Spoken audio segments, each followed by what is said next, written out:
هي الدنيا فلا تركن إليها ولا تجعل لها في القلب قذرا ومد يديك للرحمن دوما فربك لن يرد يديك صفرا. Saudaraku seiman rahimani wa rahimakumullah. Kesempatan ini adalah khutbah Jumat kita yang ketiga dan akan membahas insyaallah bahaya lisan yang ketiga, masalah menghina dan mencela. Banyak di antara kaum muslimin terjerumus dalam dosa ini dan tidak menyadari kalau ini adalah dosa besar. Mari kita renungi dan mendengarkan bagaimana Allah Azza wa Jal menyebutkan larangan ini dalam firman-Nya dalam surah Al-Hujurat surah nomor 49 ayatnya ayat 11. A'udzu billahi minasyaitonir rajim. Ya ayyuhalladzina amanu la yaskhar qaumun min qaumin 'asa an yakunu khairan minhum wala nisa'un min nisa'in 'asa an yakunna khairan minhun. ولا تلمزوا أنفسكم ولا تنابزوا بالألقاب بئس الاسم الفسوق بعد الإيمان ومن لم يتب فأولئك هم الظالمون. Hai orang-orang beriman, janganlah sebagian kelompok laki-laki menghina, mencela, merendahkan kelompok yang lain. Karena bisa saja yang direndahkan, dihina dan dicela itu lebih baik daripada yang mencela atau menghina. Dan jangan pula sekelompok wanita menghina, mencela, merendahkan wanita-wanita yang lain. Karena bisa saja yang direndahkan lebih baik daripada yang merendahkan. Dan jangan pernah kalian menjelek-jelekkan diri kalian sendiri. Karena kita juga ciptaan Allah. Kita tidak punya hak sama sekali di fisik kita, di kulit kita, di rambut kita. Ini adalah ciptaan Allah subhanahu wa ta'ala. Tidak boleh menghina diri sendiri. Dan jangan pernah saling memanggil dengan julukan-julukan yang menjelek-jelekkan. Sesungguhnya semua itu kalau dilakukan adalah penggunaan nama-nama yang buruk membawa pada dosa, kefasikan setelah datangnya keimanan. Dan barang siapa yang tidak bertobat dari semua itu, maka mereka adalah orang-orang yang zalim. Seorang sahabat bernama Abu Jurayy radhiyallahu anhu, beliau pernah berkata kepada Nabi SAW setelah syahadat, berilah aku wasiat. Maka kata Nabi SAW, la tasubbanna ahad. Wasiat Nabi SAW kepada seorang mu'allaf yang baru masuk Islam, yang pertama adalah, jangan pernah kau menghina siapapun. Kata Abu Jurayy radhiyallahu anhu, setelah mendengarkan wasiat tersebut, aku tidak pernah menghina, mencela, merendahkan seorang pun. Baik ia adalah seorang yang merdeka atau budak. Bahkan aku tidak pernah sama sekali menghina unta ataupun domba. Ibnu Katsir rahimahullah menjelaskan lebih dalam tentang masalah tafsir surah Al-Hujurat surah nomor 49 ayat 10 tersebut dalam tafsir beliau, tafsir Quran Azim yang masyhur. Beliau mengatakan terjemahnya kurang lebih Allah Ta'ala melarang dalam ayat ini melecehkan, merendahkan, menghina siapapun. Hal itu sejalan karena menghina, sejalan dengan hadis Nabi SAW. Hal itu karena menghina dan mencela sejalan dengan larangan dalam hadis Nabi SAW. Sombong itu menolak kebenaran dan merendahkan atau menghina orang lain. Dan ini jelas adalah perbuatan yang haram.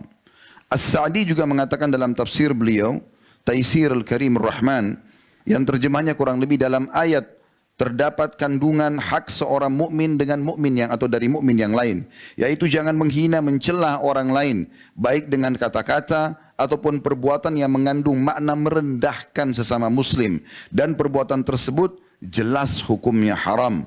Perbuatan ini menunjukkan bahwa orang-orang yang menghina, mencela dan merendahkan itu merasa kagum dengan dirinya sendiri sehingga dia masuk dalam ancaman dosa lain, yaitu sombong. At-Tabari juga menyebutkan dalam tafsir beliau Jami' al-Bayan, Allah menyebutkan secara umum larangan untuk mencela, menghina, merendahkan orang lain, dan itu mencakup seluruh bentuk celaan. Tidak boleh seorang mukmin mencela mukmin yang lain karena kemiskinannya, bahkan tentang dosa yang dia lakukan ataupun yang lainnya. Pernah ada beberapa sahabat menertawakan Abdullah bin Mas'ud radhiyallahu anhu. Abdullah bin Mas'ud orang yang sangat kurus badannya. Beliau naik di atas sebuah pohon kurma kemudian tertiuplah angin yang kencang sehingga membuat betis beliau tersingkap. Dan ada beberapa sahabat tiba-tiba menertawakan itu, spontan. Maka Nabi SAW bersabda kepada mereka, apa yang membuat kalian tertawa? Kata mereka, kecil betisnya ya Rasulullah. Maka apa jawaban Nabi SAW? Wajah beliau memerah dan mengucapkan sabda beliau ini. Beliau mengatakan, walladhi nafsi biyadih, lahuma athkalu fil mizani min Uhud. Hadis sahih riwayat Ahmad. Artinya beliau mengatakan, demi zat yang jiwaku dalam genggaman, maksudnya demi Allah, sesungguhnya kedua betisnya yang bermasuk itu lebih berat di timbangan hari kiamat nanti daripada gunung Uhud. Bahkan istri Nabi SAW sendiri pernah ditegur oleh beliau, Aisyah radhiyallahu anha, dalam sebuah riwayat yang sahih riwayat Abu Dawud, Tirmidzi dan Imam Ahmad. Pernah Aisyah mengatakan kepada Nabi SAW, hasbuka min Safiyati kada wa kada. Cukuplah ya Rasulullah engkau selalu membela Safiyah, salah satu istri Nabi yang lain, karena ini dan itu. Wa qala ba'dur ruwat ta'ni qasirah. Beberapa rawi mengatakan yang Aisyah maksudkan adalah karena Safiyah dikatakan pendek. Faqala Nabi sallallahu alaihi wasallam, maka Nabi SAW bersabda, laqad qulti kalimatan law muzijat bima'il bahri lamazajathu. Hai Aisyah, engkau telah mengucapkan kata-kata, kalau kata-kata itu ditaruh di air laut, maka akan merusak semua yang ada di air laut itu. Karena busuk dan kotornya perkataan tersebut. Jadi ini hanya sekedar memberikan gambaran kalau Safiyah itu pendek. Nabi SAW mengajarkan kepada kita, saudaraku seiman, agar jangan membalas kalau ada yang menghina kita, mencaci maki kita. Ingat, dia sedang melakukan perbuatan dosa. Kalau anda balas juga dengan itu, berarti anda juga buat dosa. Dia dihukum, dan anda juga akan dihukum. Justru seorang mukmin dianjurkan untuk tidak membalasnya. Dan biarkan Allah subhanahu wa ta'ala yang membalasnya.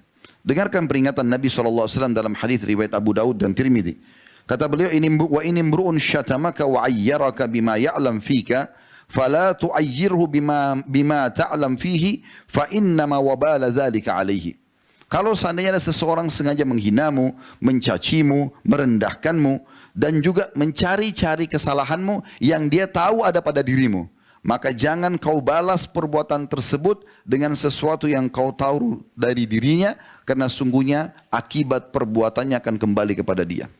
Orang mukmin harus menjadi orang yang luar biasa. Kalau seandainya ada orang menggibah kita, menghina, mencaci maki, lalu kita balas dengan hal yang sama, itu biasa. Semua orang bisa lakukan. Tapi Islam mengajarkan kita menjadi orang luar biasa. Justru kita tidak balas keburukan dengan keburukan. Tidak balas dosa dengan dosa. Karena jelas sekali kaidahnya, kalau dia berbuat dosa dia akan dihukum oleh Allah. Kalau kita balas, kita pun akan mendapatkan hal yang sama. Ibnu Qayyim rahimahullah menyebutkan tentang masalah ini dalam kitab Madarikus Salikin. Di jilid 1 halaman 176 beliau mengatakan, wa kullu ma'siyatin uyyirat biha akhaka fahiya ilaika yahtamil an yurida bihi annaha sabira ilaika wala budda an ta'malaha. Semua maksiat yang dikerjakan oleh seseorang saudaramu yang sengaja kamu jelek-jelekkan, maka pasti akan kembali kepadamu. Maksudnya engkau akan bisa melakukan dosa tersebut. Kalau ada orang berbuat zina, riba, berbohong, dosa apa saja, tugas kita dalam Islam kembali kepada dasarnya, nasihati dan tutupi. Nasihati dia, ini nggak boleh saudaraku, ini haram misalnya. Setelah selesai, udah, kita sudah dapat pahala, nggak usah lagi kita membuka-buka itu ke sana sini. Kecuali dalam satu keadaan, kata para ulama, memang perbuatan dia mengandung kriminal yang berbahaya bagi orang lain. Contoh, dia mau mencuri misalnya. Kita udah nasihatin tapi dia tidak mau dengar. Tetap aja dia ingin melakukan, maka kita boleh melaporkan. Itu pun batasannya kepada orang-orang yang akan menjadi korban atau orang yang bisa memberhentikan kemungkarannya. Selain daripada ini tidak dibolehkan. Demikian pula dalam kitab Al-Urfus Syadhi, Syarah Sunan Tirmidzi, beliau mengatakan ta'yir atau sengaja menghina, mencari-cari kesalahan berbeda dengan mengingkari kemungkaran. Karena menghina dan menjelekkan mengandung kesombongan atau meremehkan orang lain dan merasa diri lebih bersih atau telah bersih dari dosa. Mari kita renungi bersama-sama beberapa hadis Nabi SAW yang melarang semua ini, melengkapi bahasan kita. Saya hanya menyebutkan hadis dan terjemahannya, mungkin sedikit ada tambahan penjelasan kalau dibutuhkan. Karena hadis ini sudah sangat jelas. Kita hanya ingin memperkaya, ternyata banyak sekali informasi dari Nabi SAW yang melarang untuk mencela dengan alasan apapun. Yang pertama adalah sabda Nabi SAW riwayat Imam Muslim yang terjemahnya kurang lebih, cukuplah seseorang berbuat dosa yang sangat berat. Ini menandakan berarti mencela, menghina, merendahkan adalah dosa besar. Cukuplah seseorang berdosa yang berat atau besar jika dia merendahkan saudaranya Muslim. Dalam hadis yang lain, kata Nabi SAW, Al-mutasabbani ma qala fa'alal badi'u ma lam ya'taddul mazlum. Hadis sahih riwayat Muslim dan Abu Daud. Apabila dua orang yang kemudian ketemu lalu terjadi pertengkaran, maka saling menghina, saling mencaci maki, maka yang memulainya akan menanggung seluruh dosa selama yang sedang dicaci tidak membalasnya. Dan ini poin penting. Ini yang tadi saya katakan, bagaimana kita menjadi orang yang luar biasa. Bahkan ada sebuah athar yang disebutkan bahwasanya kalau ada seseorang nanti dia punya masalah dengan orang lain dan dia tidak membalas sama sekali, dia biarkan saja, dia coba kembalikan itu agar meraih pahala di sisi Allah SWT. Pada hari kiamat nanti akan datang di hadapan Allah Subhanahu Wa Taala dan dia akan mengambil full haknya. Kata Nabi SAW, kalau dia sempat membalas di dunia, maka di akhirat nanti akan dilihat apakah balasan dia berimbang dengan yang menzaliminya. Kalau berimbang, maka sudah impas, tidak ada lagi saling menuntut. Tapi kalau yang terzalimi lebih besar balasannya, maka dia akan dihukum ya, terhadap dan akan diberikan hak terhadap orang yang menzaliminya. Misal contoh, ada orang yang menggibah orang lain. Si fulan pendek, si fulan ini menyebut-nyebut kejelekannya misal. Kemudian dibalaslah oleh orang yang dijelek-jelekan dengan membunuh. Membunuh lebih besar daripada menggibah. Maka pada hari kiamat nanti, orang yang tadinya sebenarnya dalam kondisi benar karena dia sedang digibah, dia bisa panen pahala hari kiamat. Tapi karena dia balas dengan sesuatu yang lebih besar dengan membunuh, maka nanti hari kiamat justru dia yang dihukum oleh Allah Subhanahu Wa Taala. Juga sabda Nabi SAW dalam hadis Bukhari Muslim yang masyhur, sibabul muslimi fusukun wa qitaluhu kufur. Sungguh menghina, mencela, merendahkan seorang muslim adalah sebuah kefasikan, dosa besar, dan membunuhnya merupakan kekafiran. Demikian pula sabda Nabi SAW yang sahih riwayat Bukhari. Potongan hadis karena cukup panjang, potongan hadis saksi bahasan, wala'nul mu'mini kaqatlihi wa man rama mu'minan bikufrin fahuwa kaqatlihi. Sesungguhnya melaknat itu mengucapkan kata-kata yang jelek kepada seorang muslim, menghinanya seperti membunuhnya. Dan barang siapa yang menuduh seorang mukmin dengan kekafiran, maka dia seperti membunuhnya. Nabi SAW mengingatkan kepada kita agar menjadi sifat kita sebagai orang beriman. Jangan pernah gunakan kata celaan. Dan kita akan lihat nanti ada rincian dalam penutupan khutbah kita. Bukan hanya larangan mencela manusia.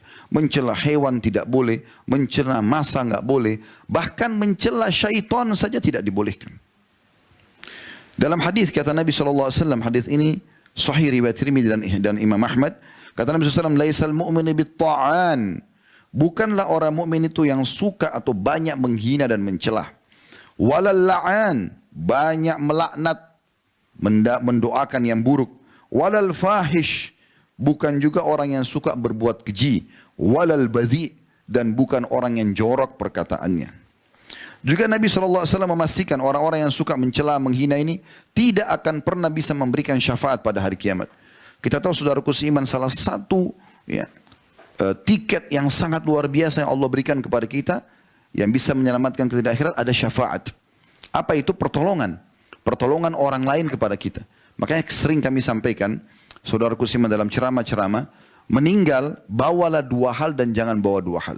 Bawa dua hal itu apa? Amal soleh dan teman soleh.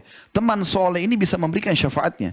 Kapan dia sudah lolos dari timbangan amal dan dia punya kelebihan, dia boleh memberikan syafaat sesuai dengan kadar besarnya pahala dia. Dia bisa syafaatkan 1 orang, 2 orang, 7 orang, 10 orang. Bahkan kata Nabi SAW, ada di antara umatku bisa memberikan syafaat seperti jumlah suku Mudar. Suku yang sangat besar di suku Arab. Ratusan ribu jumlah orang itu. Dan itu dia bisa memberikan karena banyaknya amal soleh dia. Jadi kita berteman seperti ini. Orang-orang soleh. Dan jangan bawa dua hal. Jangan bawa dosa dan jangan bawa musuh. Sibuk selalu mencari kesalahan orang lain. Maka jadi musuh dia. Dan ini berbahaya. Ini berbahaya sekali. Kata Nabi SAW, la yakunul la'anuna syufa'a wala syuhada yaumal qiyamah. Hadis sahih riwayat Imam Muslim. Orang yang suka melaknat, menghina, merendahkan, menjatuhkan orang lain, Maka mereka tidak akan pernah bisa memberi syafaat dan tidak akan pernah bisa jadi saksi pada hari kiamat. Makna saksi di sini, kita ini umat Muhammad SAW akan bersama Nabi SAW memberikan saksi kepada nabi-nabi sebelum kita. Dalam satu riwayat dikatakan nanti Nabi Nuh akan didatangkan pada hari kiamat. Lalu Allah Subhanahu Wa Taala bertanya, hai Nuh, apa kau sudah sampaikan ya apa yang aku perintahkan? Allah sudah tahu, tapi Allah sengaja tanya di pengadilannya. Kemudian Nabi Nuh mengatakan, aku sudah sampaikan ya Allah sebagaimana kau ketahui. Ditanya kaumnya, apakah kalian kenal dan Nuh sudah menyampaikan kepada kalian? Mereka serentak mengatakan yang kafir, kami tidak pernah mengenal orang ini dan tidak pernah mendengar penyampaiannya.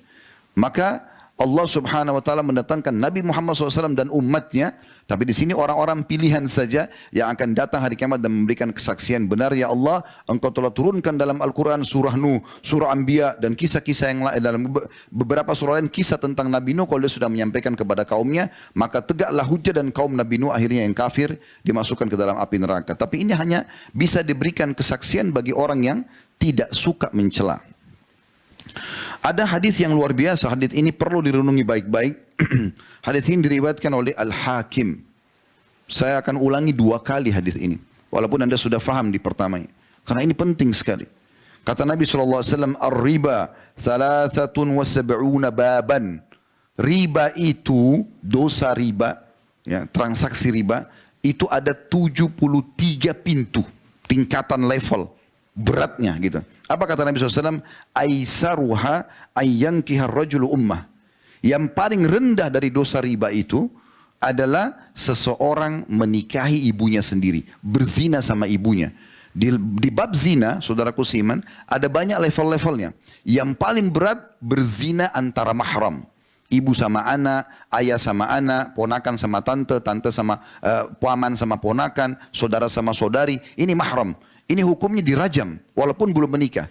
Kita tahu dalam bab nikah, dalam bab zina, kalau orang belum menikah kemudian dia berzina, hukumnya dicambuk 100 kali dan diasingkan 1 tahun. Tapi dan kalau dia sudah menikah hukumnya rajam. Tapi kalau zina antara mahram ini hukumnya dibunuh langsung karena beratnya. Tapi apa kata Nabi SAW?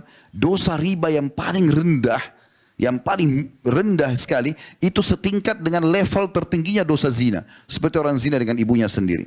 Lalu kata Nabi SAW, Bapak, ini bukan saksi bahasan kita. Setelahnya ada saksi bahasan. Kata Nabi SAW, wa inna arbar riba irdur rajulul muslim. Dan ketahuilah, level tertingginya dosa riba itu, 73-nya, yang paling berat hukumannya, itu setara dengan menghina, merendahkan saudara muslim. Artinya apa? Mencela saja seorang muslim sudah cukup kita menanggung dosa seperti level tertingginya riba. 73-nya.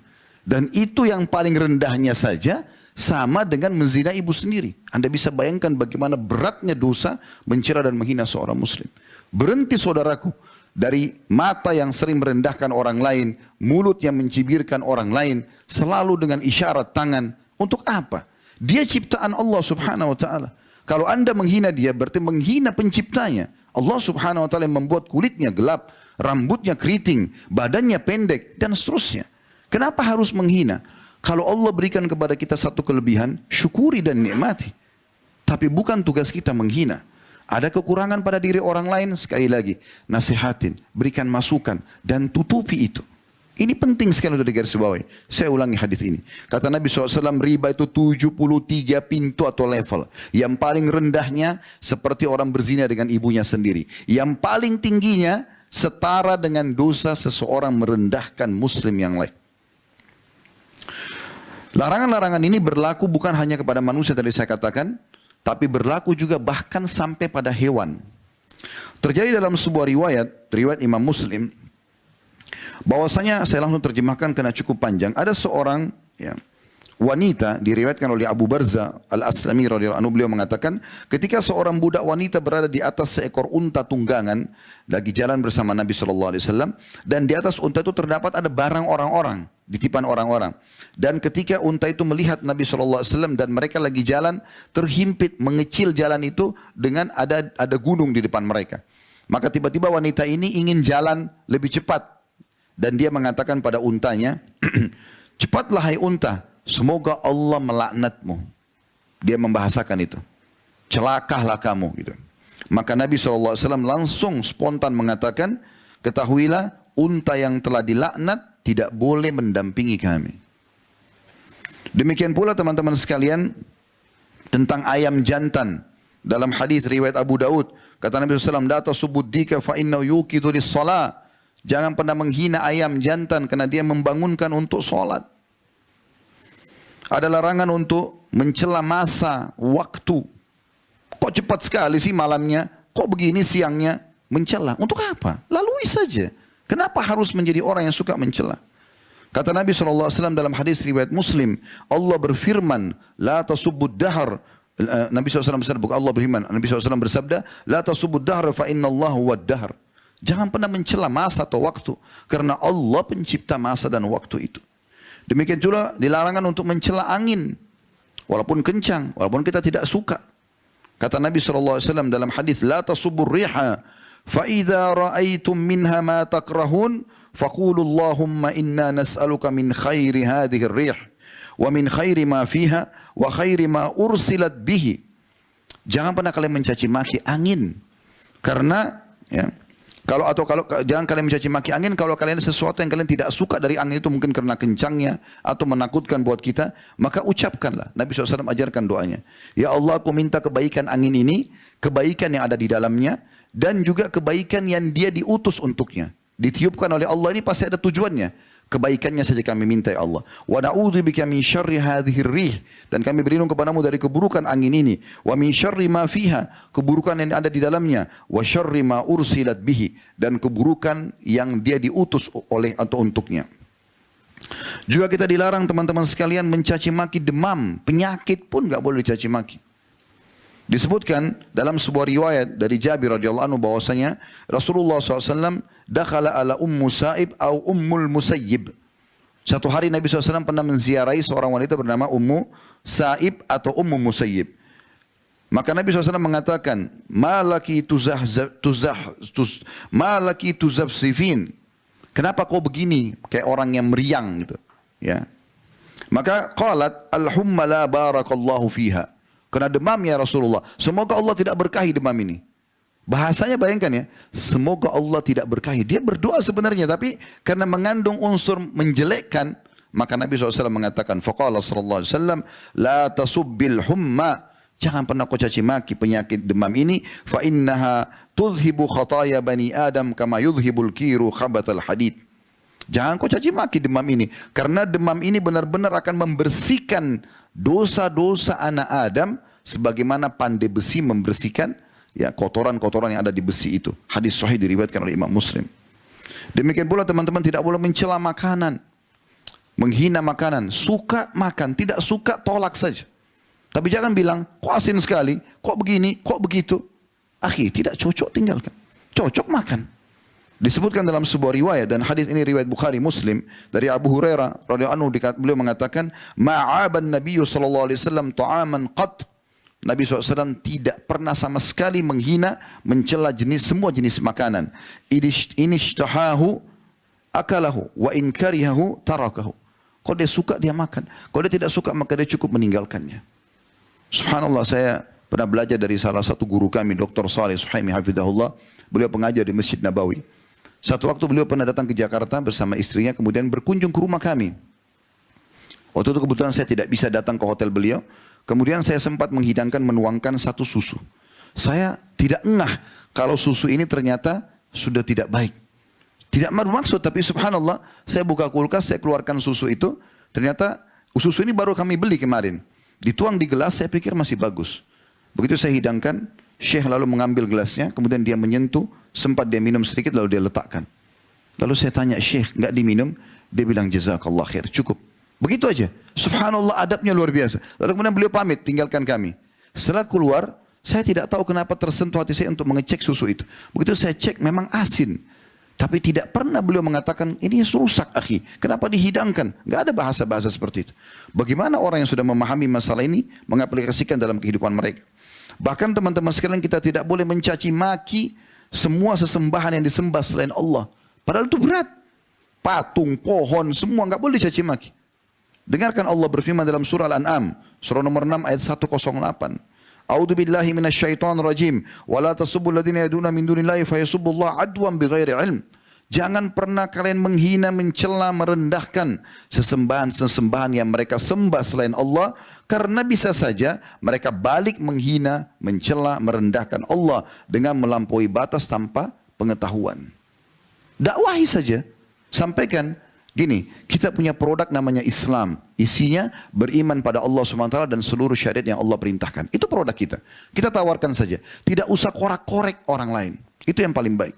Maka produk ini diterima, alhamdulillah. Tidak diterima itu hak dia. Allah SWT mengatakan la ikraha fiddin, tidak ada paksaan dalam agama. Bahkan teman-teman sekalian, ini sebagai penutup, tidak boleh kita mencela syaitan. Kita sudah tahu syaitan ini ya penyesat manusia. Tapi perhatikan bagaimana dalam sebuah riwayat disebutkan ada seorang sahabat jatuh dari untanya. Lalu dia mengatakan, celakalah syaitan. Dia bilang begitu. Celaka syaitan. Dia bilang, maksud dia adalah saya jatuh dari unta ini karena syaitan penyebabnya. Sebenarnya bisa saja orang berkata begitu. Karena syaitan suka mau mencelakakan manusia. Tapi apa kata Nabi SAW? La taqul ta'isa syaitan. Jangan kau katakan celakalah syaitan. Fa innaka idza qulta dzalika ta'azama hatta yakuna mithlal bait. Karena kalau kau ucapkan itu, syaitan itu membesar sampai seperti rumah besarnya. Kata Nabi SAW. Wa yaqul, lalu dia berkata dengan suara yang keras, bikuwati, dia celaka karena kekuatanku. Walakin kul bismillah, tapi katakan bismillah dengan nama Allah. Walaupun jatuh, walaupun ada sesuatu yang kita tidak suka, bismillah. Badan kita gatal, ada jatuh sesuatu, bismillah. Pungut aja kembali, selesai. Sesederhana itu kok sebenarnya. Jangan ikutkan dengan mencela. Lalu kata Nabi SAW, walakin kul bismillah, ucapkan dengan nama Allah. Fa innaka idza qulta dzalika tasagara hatta yakuna mithla dzubab. Karena kalau kalian ucapkan itu dengan bismillah, maka syaitan akan mengecil sampai dia seperti seekor lalat saja. Hadis ini riwayat Ahmad dan Abu Daud dengan sanad sahih. Dan Syekh Utsaimin rahimahullah menanggapi hadis ini mengatakan, al-insan lam yu'mar bila'ni syaitan. Ketahuilah manusia tidak pernah disuruh untuk mencela syaitan oleh Allah SWT. Wa innama umira bil isti'adati minhu. Tapi yang diperintahkan adalah berlindung kepada Allah dari syaitan. Itu yang diperintahkan, bukan mencelanya. Kalau kita terganggu, a'udzubillahi minasyaitonir rajim. Sudah, biarin Allah yang ambil alih syaitan itu. Karena kalau kita baca isti'adzah, a'udzubillahi minasyaitonir rajim, aku berlindung kepada Allah dari syaitan yang terkutuk. Rajim bisa bermakna, kalau terjemah misalnya terkutuk.